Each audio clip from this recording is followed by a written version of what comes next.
చైత్ర. నేను మా ఫ్యామిలీతో కలిసి Hyderabad to Gokarna to Murudeshwar by car వెళ్తున్నాము. ఇప్పుడు మార్నింగ్ 4 o'clock. మేము ఓఆర్ఆర్ ఎంట్రీ 4A మల్లంపేట్ నుండి స్టార్ట్ అయ్యాము.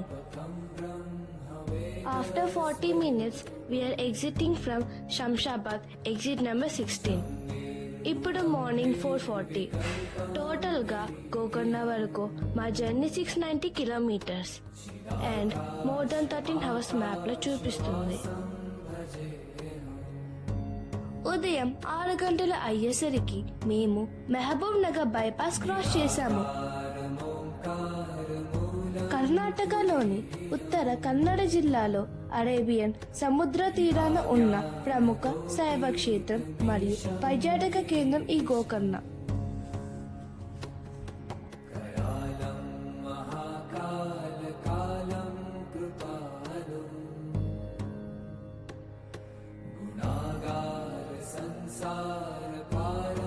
రావణుడు ప్రతిష్ఠించిన ఆత్మలింగం ఇక్కడ ఉండడం వలన దీనికి ఎంతో ప్రాముఖ్యత ఉంది.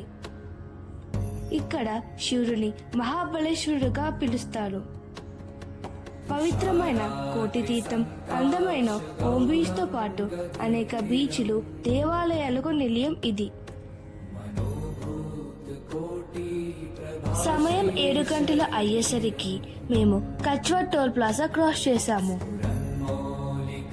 ఇది తెలంగాణ కర్ణాటక బోర్డర్లో ఉన్న టోల్ ప్లాజా.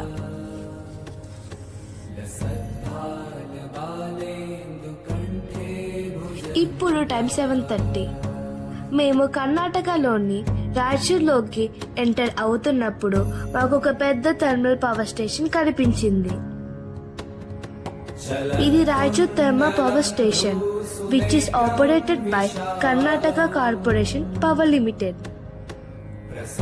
దీని కెపాసిటీ 1720 megawatts.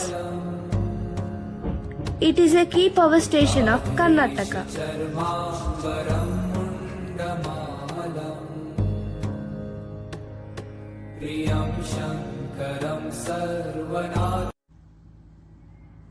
తెలంగాణ కర్ణాటక బోర్డర్లో ఉన్న రోడ్స్ చాలా దారుణంగా ఉన్నాయి.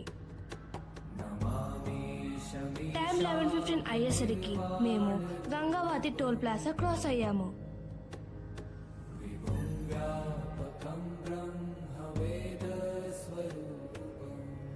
మా టోటల్ జర్నీలో చాలా వరకు సింగిల్ రోడ్స్ గుండానే మా జర్నీ సాగింది. కానీ రోడ్స్ చాలా బాగున్నాయి. ఇంకా చెప్పాలంటే ట్రాఫిక్ కూడా చాలా తక్కువగా ఉంది.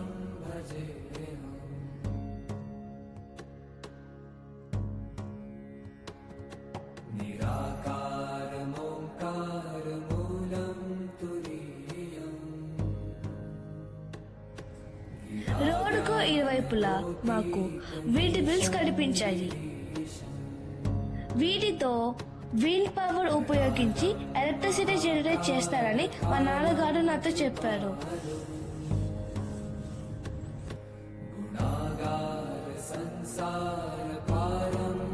మధ్యాహ్నం 2 అయ్యేసరికి మేము నాలవాడి టోల్ ప్లాజా క్రాస్ చేశాము.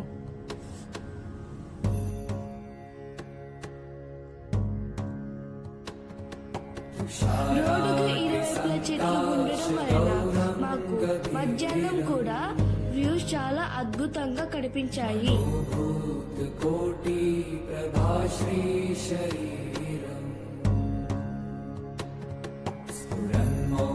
ఇప్పుడు టైం 3 o'clock. గోకర్ణ ఇంకా 130 kilometers ఉండగా మేము ఈ ఘాట్ రోడ్ లోకి ఎంటర్ అయ్యాము. మా జర్నీలో చివరి 130 kilometers లో కనిపించిన వ్యూస్ చాలా అద్భుతం. Like our Srisailam ghat road journey.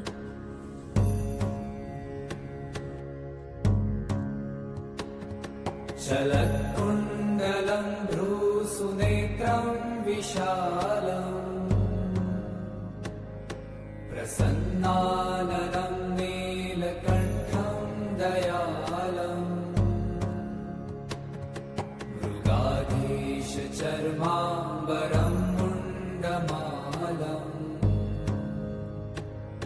ప్రియం శంకరం సర్వనాథం. గోకర్ణ 50 కిలోమీటర్స్ ఉందనగా మాకు ఈ రివర్ కనిపించింది. ఇది గంగావళి రివర్. దీని వ్యూస్ చాలా అద్భుతంగా ఉన్నాయి. ఇది టోటల్ గా 160 కిలోమీటర్స్ ట్రావెల్ చేసి అరేబియన్ సీలో కలుస్తుంది. ఇంతటి సమ్మర్లో కూడా ఈ రివర్ లో వాటర్ చాలా ఎక్కువగానే ఉంది.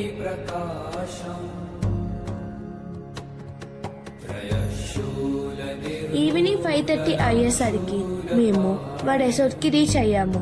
ఇదే మా resort, stone guest house. It is very near to one of the local beach. ఈ టోటల్ జర్నీలో బ్రేక్ఫాస్ట్ మరియు లంచ్ కి కలిపి 1 అవర్ బ్రేక్ తీసుకున్నాము. రేపు మార్నింగ్ మేము మహాబలేశ్వరుణ్ణి దర్శనానికి వెళ్తున్నాము. రెండో రోజు మార్నింగ్ మేము మహాబలేశ్వరుని దర్శనానికి బయలుదేరాము. ముందుగా మేము మహాగణపతిని దర్శనం చేసుకున్నాము. సాధారణంగా మనం చూసే ఏ గుడిలోనైనా గణపతి కూర్చొని ఉంటారు, కానీ ఇక్కడ మాత్రం నిలబడి భక్తులకు దర్శనం ఇస్తారు.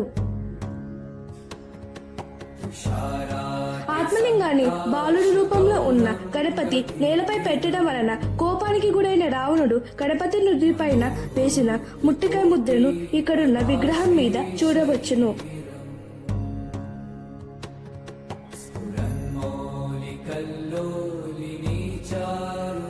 కనిపిస్తుంది కదా, ఇదే మహాగణపతి ఆలయం. ఇది మహాబలేశ్వరుని ఆలయం.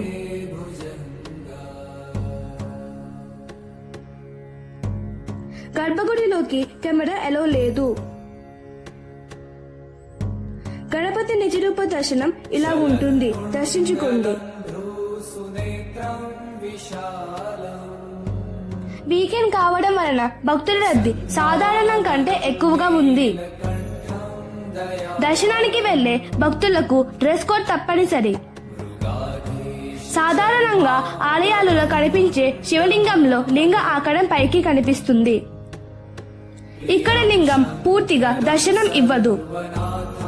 లింగం యొక్క పైభాగమే భక్తులకు దర్శనం ఇస్తుంది మరియు మన చేతితో స్పర్శించడానికి వీలవుతుంది. శివుని ఆత్మలింగం కొలువైన ఏకైక స్థలం ఈ గోకర్ణ. ఇదే మనకు పైకి కనిపించే శివలింగం. ఇది మన చేతితో స్పర్శించే ఆత్మలింగం.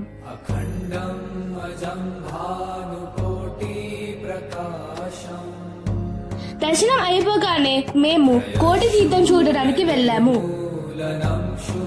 ఇది కోటి తీర్థం. ఇది దేవాలయానికి 400 మీటర్స్ దూరంలో ఉంది. ఇక్కడ స్నానం చేయడం వలన పాపాలు పోతాయి అని భక్తులు నమ్ముతారు. ఈ తీర్థం 6 ఎకరాల విస్తీర్ణంలో ఉండి మధ్యలో ఒక చిన్న శివలింగం ఉంటుంది. ఇక్కడ నిత్యం పూజలు, పితృకర్మలు జరుగుతాయి. మీకు ఈ వీడియో నచ్చితే ఓం మహాబలేశ్వరాయ నమః అని కామెంట్ చేసి సబ్స్క్రైబ్ చేయండి. ఓం మహాబలేశ్వరాయ నమః.